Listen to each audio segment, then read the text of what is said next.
The government is confident that Malaysia can achieve a respectable GDP growth rate given its strong economic fundamentals. Second Finance Minister Tan Sri Nur Mohamed Yakcop says, despite a weaker external environment, the domestic economy continues to maintain its steady growth momentum.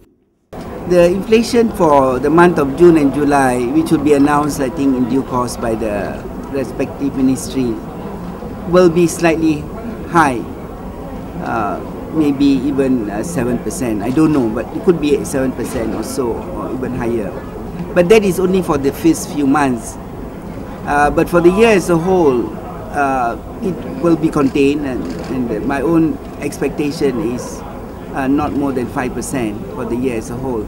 He was speaking at the Perwaja Holdings Berhad's prospectus launch in Kuala Lumpur. Last year, the economy grew by 6.3%, the biggest growth since 2004. In the first quarter of this year, robust domestic demand has expanded the economy by 7.1%. Nur Mohamed says the country's inflation remains contained despite the recent increase in fuel prices.